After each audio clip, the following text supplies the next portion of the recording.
Welcome to Agatha Christie She Watched, our spoiler-heavy look at the movie and TV adaptations of the mystery genre's greatest writer. I'm Bill Peschel of Peschel Press, publisher of the annotated novels of Agatha Christie, and today we're talking about A Night at the Opera, Comical Assassinations, Suitcase Nukes, and Seaside Resorts. It's N or M, from 2015, starring David Walliams and Jessica Raine as Tommy and Tuppence Beresford. But first, let me introduce my own Tuppence. I'm so much more passionate with you than they ever were. My partner in marriage, as well as crime of the fictional kind, Teresa Peschel. Hello, Teresa. Hi, it starts love. with T as well. Hi, love. Kissy, kissy, kissy, kissy. Still one more of the things passion than what we saw. Oh my God. We actually watched, folks, we watched The Secret Adversary and N or M at the beginning of the Agatha Christie She Watched project, when we were just starting to get a feel for what was going on. And I remember at the time really objecting to them moving the date, but now I understand why they did this. And in fact, I do want to talk about that. But what they got completely wrong is that Tommy and Tuppence adore each other. That is true when they are young and in their early 20s and have reconnected after years of separation. When they are in their 40s in N or M, in fact, their daughter even comments on it, or how sweet it is to see them holding hands. They are still obviously in love and lovers in Pricking of My Thumbs and in Postern of Fate. They care about each other deeply. Watching N or M really brought home that there was not just zero chemistry between David Walliams and Jessica Raine, both of whom can act, so I don't know what the problem was. There was not just zero chemistry. There is a scene towards the end. This is after Tuppence and Tommy are reunited when she realizes he is not dead, and he pulls her toward him to kiss her, and she is as stiff as a board. She does not want this.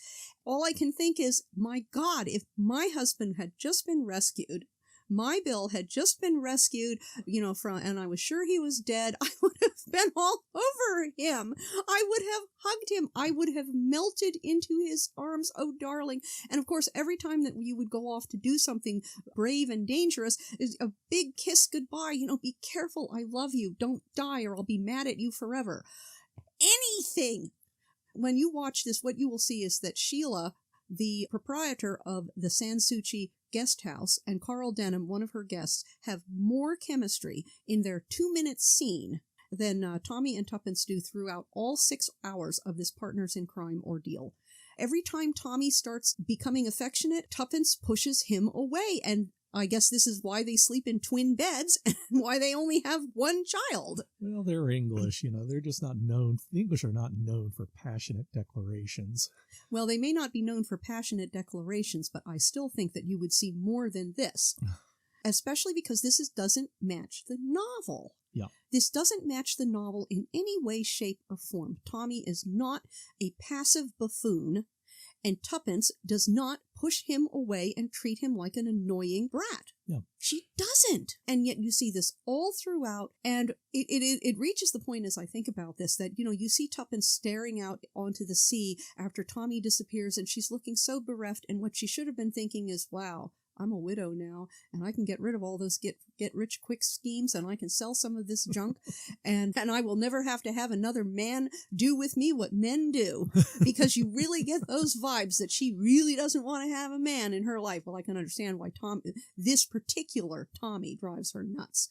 But, oh my Well, and remember, God. she is attracted to other men because at the opening scene at the opera, the Mr. Harrison... She's attracted to manly men. Manly men. And like yes, Cary Mr. Grant, Harrison, who of Clark course turns Gable. out to be gay, but he is tall, dark, and handsome, and good-looking, and more interesting. And she's attracted to Carl Denham, who is blonde and younger and fitter, and just more interesting and more paying attention.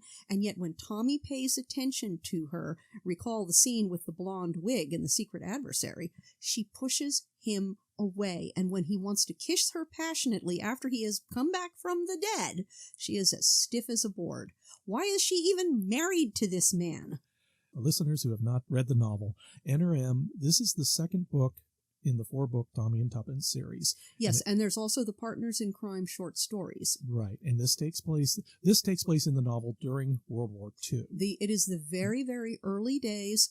The novel was actually published in 1941, which means Agatha was writing it around 1939, 1940, during the Blitz, and at that time, and it is hard for people to recognize this, looking back, 70 years later when you know what happened, but at that time, no one knew what was going to happen. Everybody in England either had personal memories of the Great War, or they had listened endlessly to their elders reciting their personal memories of the Great War. Everyone knew what a meat grinder they were heading into. But what made World War II scarier was that France had already been crushed and they were being bombed. During World War I don't believe that there were ever bombs or bombing raids. There were Zeppelin raids. There were? Yeah, there were Zeppelin raids, but they were very isolated.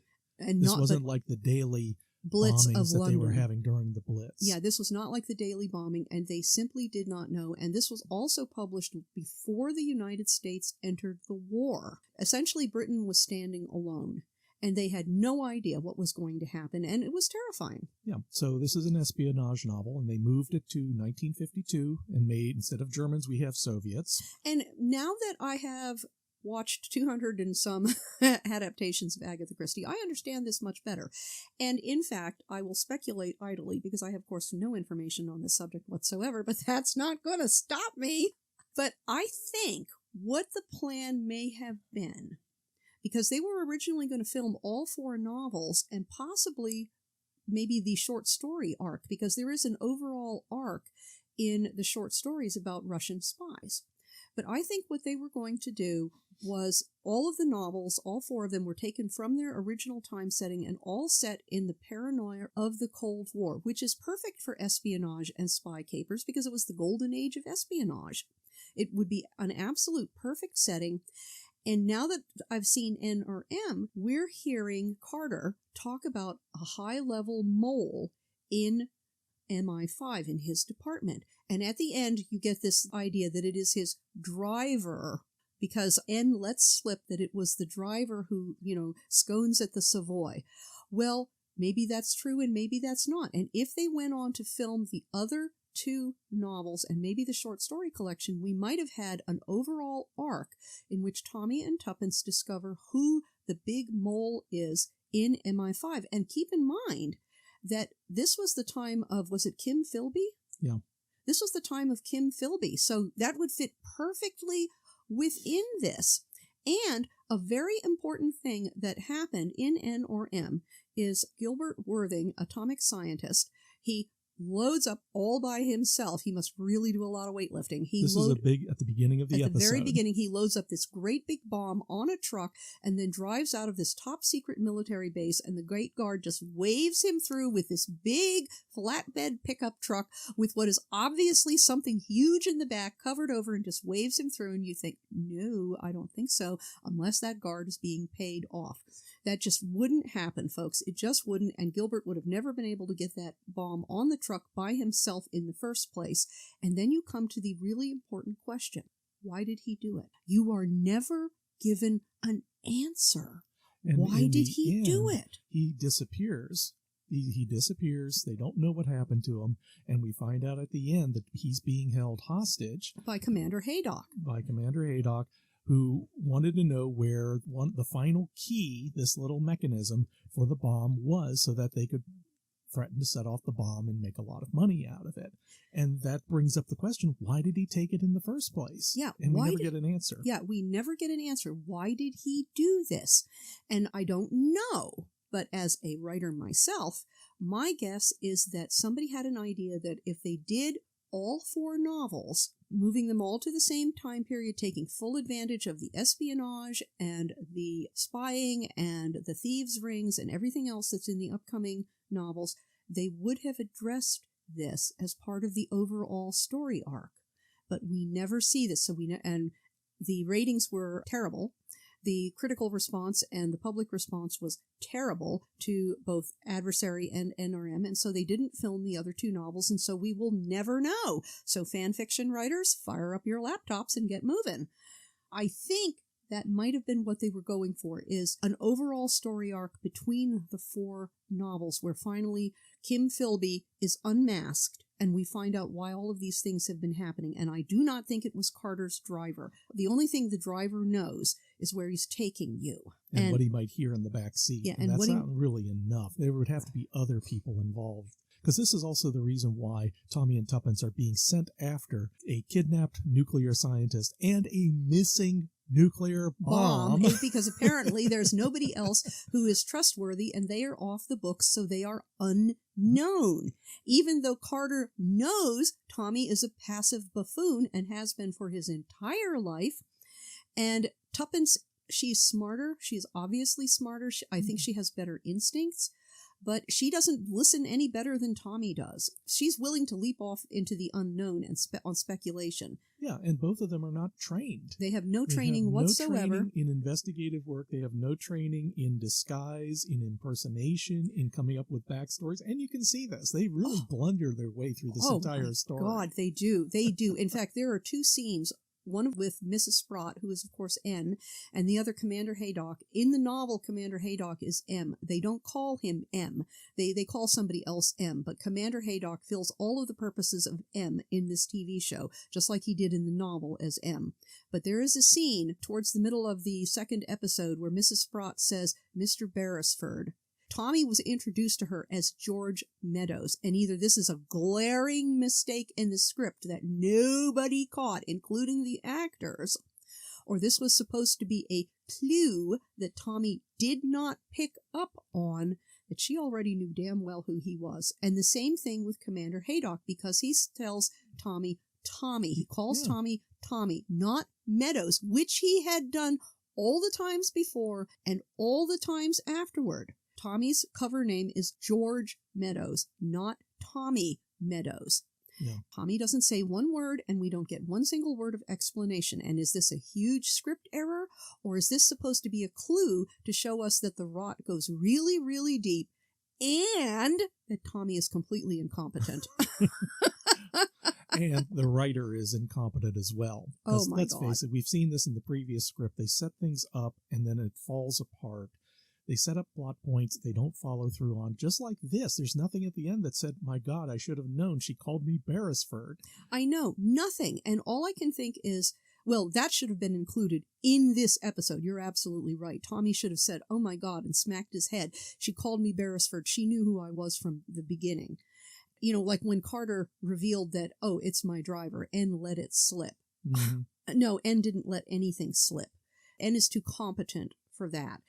Even when you see Tuppence being confronted by Major Khan, and I hope she really got a piece of eye candy and saw what a man looks like, but there was not enough gratuitous male nudity in this film. To interrupt for a moment, Tuppence was hiding in the cupboard in Major Khan's room, and he comes in. They share a bath down the hall, so he comes in after his bath wearing only a towel and looking around. But a much larger towel than Philip Lombard did in And Then There Were None. A much larger towel, and he had another towel, modestly draped over his upper body. So, But he had to strip down in order to put his underwear on. So, that's but there's Tuppence hiding in a wardrobe cupboard, and she makes the doors creak, and this is so stupid. She didn't have enough time to do what she wanted to do, and she has no training in where to look first.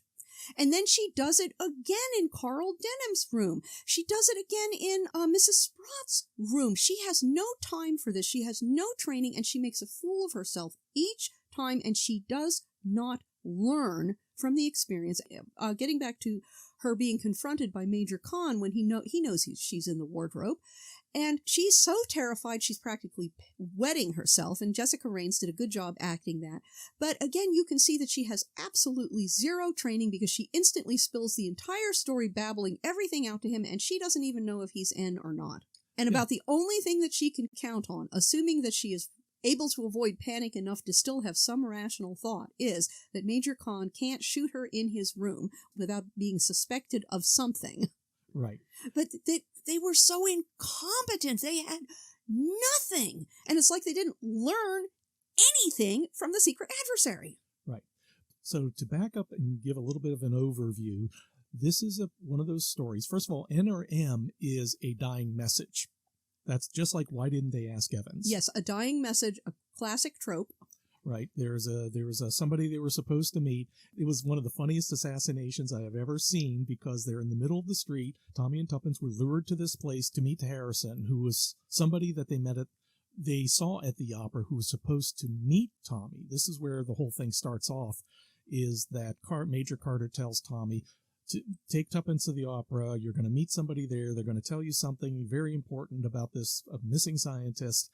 And, of course, it's all messed up because somebody else named Harrison got the opera tickets. And so they track Harrison down. But it did make sense. It did make sense. You had the wrong people show up. Yeah, the box office gave the wrong tickets because the man said Harrison, and he didn't count the number of people on the ticket. And whatever. Anyway. Whatever, that's fine. But the point is that Tommy and Tuppence are in this street, and they see this military truck at the far end, and they turn around, and there's Harrison, and for some reason he's walking towards them, and the truck literally comes behind Tommy and Tuppence, passes them, and slams into Harrison and runs him over, and then disappears into the distance. And Tommy actually did get a look at the blonde Valkyrie. This is Hannah Waddington playing the blonde assassin, and that's the only name you get. But again, this is why I think that maybe they were planning a big series arc, because how did she know? How did she know to be there? Yeah. You know, I can see that she knew to be there on the pier because N told her. They obviously know each other. But how did she know to be there on that back street in London at that moment? And you're right, it's a good setup for a story, but I think it's just more incompetently told. I go for the simpler answer here. It's lovely to have seen, and you're absolutely right. All this would have dovetailed nicely into the climactic episode of Posture and a Fate, where they go, oh my god, this happened, and then this happened, and then this happened. And Bulldog from Secret Adversary turns out to be the secret mole. Oh my god. That's true, because they only have like 3 people in MI5 that we've actually met by name. There are a lot of people sitting in that room in Secret Adversary interrogating Tommy, and all being blown away by his competence, which proves how incompetent they are. Doesn't really say much for British intelligence. Yeah, it doesn't say much for them at all, at least in this series. Complete buffoons. All of the men seem to come across as complete and utter idiots, except, occasionally you get somebody like Carl Denham, and I guess he must have slipped through. Well, Carl wasn't a member of MI5. No, he's not a member of MI5. He's a smuggler. Yeah, that's why he had to work for a living. Yes, he had to work for a living, and I guess that's why he was capable. But you're right. When you think about all of the interlocking things, they could have really done something with all 4 novels, a story arc over all 4 novels, if they had managed to film that. But even within an individual episode like N or M, they should finish up clues that they plant within the episode that need to be answered in the episode. And one of them is Tommy saying, when Carter said, oh, N let slip this clue about my eating scones at the Savoy. And that's when Tommy should have slapped his forehead and said, she called me Mr. Beresford. That's how she knew. Right. No, you get nothing. You get no answer to this whatsoever. Yeah, but you also get a lot of I Love Lucy like shenanigans, because you had the first one in which Carter is telling Tommy, don't tell Tuppence why you're taking her to the opera. Yes. And then when Tommy is sent to the Sans Souci on the Norfolk coast. Is that the east coast of England? Yes. The Irish coast, or is that the English Channel coast? It is the North Sea, because it's like slightly northeast of London. Norfolk is a very big county. There's the English Channel to the south, and it goes up into the North Sea. Okay, so you are on the English Channel side and not the Irish? Yeah, definitely. Okay, because you can do smuggling easily back and forth between England and France across the Channel, because it's not very wide, and I know you can smuggle back and forth between England and Ireland again because it's not that wide. Yeah, actually, it is a little wider there, but still, you can do it. It's maybe close enough. You may get Scandinavian kippers and Aquavit and bootleg ABBA records from Scandinavia. I guess. And again, he's supposed to not tell Tuppence. the stupidity of this. Yes, because Carter knows Tuppence. Carter knows Tuppence, and he knows that she is never going to do what she is told. She is always going to spy. She is going to pry. And you see scenes her listening at doors. You see and this becomes a trope with her. She always manages to make something creak, whether it is a regular door, a cupboard door, a wardrobe door, a staircase tread, a floorboard. She will make it creak. If there's a twig anywhere, she will step on it and it will creak. Yeah. And again, this is the total lack of training. And this is the way Tommy and Tuppence act towards each other, because they have no trust in each other to talk. There's no wittiness between them. And Tommy doesn't even say, Tuppence, I would tell you if I was allowed, but I swore that I wouldn't. Oh. And I'm so sorry, I cannot tell you what is going on. That would have been that would have been acceptable, because that's something that Tuppence might have been able to accept. But as it is, she knows she's being lied to and she's being kept out of the big boys' fun. And why would they want to do that to her? But she's not being given a reason of, I swore that I wouldn't tell you, so I can't. Please don't ask again. Yeah, and that still allows her the leeway to say, well, I'm going to follow you on the train. And then that could be actually comical. They could have had a wonderful scene. She's trying disguises and they're trying to, she's trying to figure out what's going on. And instead she knows that he's going to the Sans Souci. So she leaves early and appears there ahead of her. Yes, because she just said, I'm going up to see my Aunt Julie. And Tommy, of course, accepts the story, because why wouldn't she go make chutney with Aunt Julie, even though she doesn't like Aunt Julie and she doesn't like chutney? And it's Christmas chutney in the middle of summer, supposedly. It's like a really good fruitcake. A really good fruitcake. You want to make them months before it's time to serve, because you need to have time for the fruit to macerate properly. And then the fruitcake, and I never did this, but the fruitcake needs to be fed alcohol every week. And the longer you feed the fruitcake alcohol, the better it is. Okay.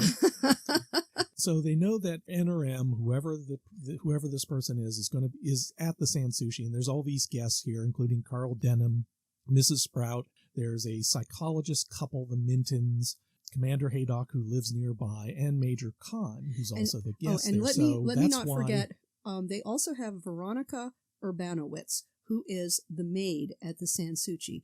And in the novel, she was there she wasn't the maid, but she was trying to rescue her baby daughter that Mrs. Sprout had kidnapped in order to have a better cover. Oh, yes. Wow. Veronica dies trying to rescue her baby. Mrs. Sprout doesn't care if that kid is killed, this annoying little brat. But she needs the annoying little brat to make sure that people don't suspect who she is, which is why she kidnaps the baby. Yeah. And Tommy and Tuppence take the baby in, because at that time you didn't have social welfare and foster care and all of that. So baby needs a home, and Tommy and Tuppence already have children of their own, so why wouldn't you give them this stray baby? So we have all this hugger-mugger running around as they try to find out who the mole is, and where's the bomb, and where's the missing scientist. And they're sniping at each other. And they're sniping at each other constantly. And because Tommy lets Mrs. Sprout come on to him, and he wants to come on to her, and why wouldn't he? Because Tuppence has all the allure of an icicle for him. So, of course, for Tuppence, it has to be Mrs. Sprout. But at the same time, I can give Tuppence credit for saying, why is this hot blonde coming on to that passive doofus? She must have an ulterior motive. And Tommy is absolutely convinced that Carl Denham must be in for the sole reason that he is jealous, because Tuppence pays attention to him, and Carl Denham pays attention to Tuppence, not for any legitimate reason. The reason why they fix on Major Khan, I would guess, although they didn't put this in the script, it's because, he's got a dark, swarthy skin, and clearly he is not from England, but also because he receives a letter with a Russian postmark. Well, I guess, because, again, they don't have anything to look for, so it must be that. But they snipe at each other constantly, and they refuse to talk, and they refuse to listen to each other, and they refuse to support each other, and it's like they are enemies. Yeah. But you don't get any enemies to lovers pattern in this one. Yeah, and you don't get any wit up between them. Well, I certainly didn't notice. No, that's because there wasn't any. It was all I mean, when we did laugh, it was not because the script wanted us to laugh. It was because there was something so stupid that you couldn't stop yourself. Mm-hmm. Yes, like the bird watching Tommy's trying to portray himself as a bird watcher. And he knew Commander nothing. Haydock, who is a birder, they go out together and they're looking for warblers, and Tommy doesn't even have binoculars. I mean, he is so bad at his cover story, he knows nothing about birds. He doesn't even know how to look for a bird. And if you're going to look for warblers, and 5 minutes with a bird guide on the warbler section would tell you shrubs, trees and shrubs, unless it is a specific kind of warbler. And again, 5 minutes with a good bird guide, and he would have at least been able to not sound like a complete idiot to another complete newbie at bird watching. A bird watcher would know instantly. And of course, Commander Haydock did. And this was another opportunity for Tommy to, Tommy proved that he doesn't read, because he didn't read his beekeeping manual in Secret Adversary. So why would he read through a birdwatching manual while on the train on the way up to Sans Souci? Yes, why not work on your cover story? Why not work on your cover story? Because then you wouldn't be an idiot in front of the camera, and then the story wanted him to be an idiot. I don't know why. And remember, this is all in pursuit of a super hydrogen bomb that has a radius of destruction of 25 miles. And they're the only people that they can send after this. And Tommy cannot be bothered to look in his bird book while riding on the train. Yeah. I mean, oh my God. And bird watching is an easy, common hobby. Actually, it would be perfectly in keeping with Tommy's character that he would be a bird watcher, but of course he is not. And of course he's not going to bother to learn anything about birds, any kind of bird. And in fact, I don't even remember seeing a single bird in that episode other than the sound of seagulls or the warbler picture on the wall. There was nothing. Yes. Not a single bird anywhere in that episode. And this is again where Commander Haydock could point out, oh, look at that Pallas warbler over there. And, sitting practically in front of them. And then Tommy would say, oh, I don't know how I missed that, or something, anything. Well, that's why this was a host of missed opportunities, because there's at several points, they made it a character trope that Tuppence reads mysteries. She reads thrillers. So you would think that she would call upon this as a guide to how to perform. And she doesn't.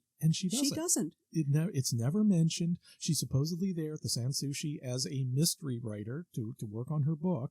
Yeah, and she doesn't bring a portable typewriter with her. You don't see her with, you do see her with a tiny notepad, but not a big pad of paper where she's, writing down notes. She does nothing to make people think that she's a mystery writer. Yeah, and some of the characters mention, oh, this ought to look good in your book, when something happens. It's like she reads mysteries, but she doesn't learn from them. And it would be a natural plot point. This was the whole thing behind Partners in Crime, the short story sequence in which they take over a detective agency, and each of the stories is a parody of a popular mystery writer of the time. And they use the tropes of that particular mystery writer to solve the mystery that they are presented with. And if these writers, in this case Claire Wilson, if she had read those stories, she would have found a natural... There was so little going on here. I mean, she could have used that interspersed as comic elements of whoever was popular at the time, and they don't. And there's so few clues. They don't build an actual mystery that says, oh, it's this. Maybe he's in this area. Maybe our missing Gilbert Worthing is in this area. It's all just running into people and basically berating them until they say something, or Tommy and Tuppence gets captured or shot at. Yeah, exactly. Why is Commander Haydock over at that house on a regular basis at the Sans Souci? Yeah. Something as basic as that. Oh, well, he comes over to play cards. There's nobody else in the entire village that he can play cards with. This looks like a fairly large town because you see the Veterans Ball. Occasionally it comes to life, like how Tuppence got Tommy, who was, of course, an idiot. She got him into the ball, and a very clever bit. And then the cleverness all falls away. I don't know what happened. I really don't. If it would have been laid out in the arc that I could see and better written, both Secret Adversary and NRM, if they would have been better written, building up to a big conclusion in the fourth with Postern of Fate, this really could have been something. And we could have seen a progression of Tommy and Tuppence growing back closer together, rediscovering that the love that they had, why they got married in the first place, because you watch this and you wonder why they ever got married, because she doesn't want to have anything to do with him, and every time he gets near her, she pushes him away. and them growing as people and becoming really competent off-the-books investigators for MI5. And nothing, you don't see any growth in their abilities, in their emotions for each other, doing second chance at love within their own relationship.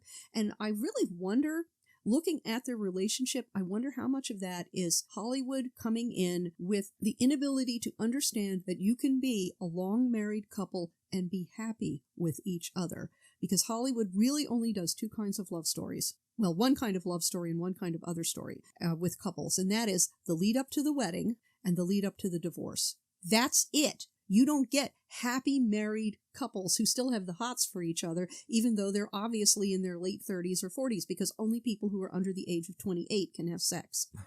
I don't know. Maybe it's because in screenwriting class, where whoever it was that wrote the last one, and Claire Wilson who wrote this one, you cannot have people in their 30s who are married to each other who are happy.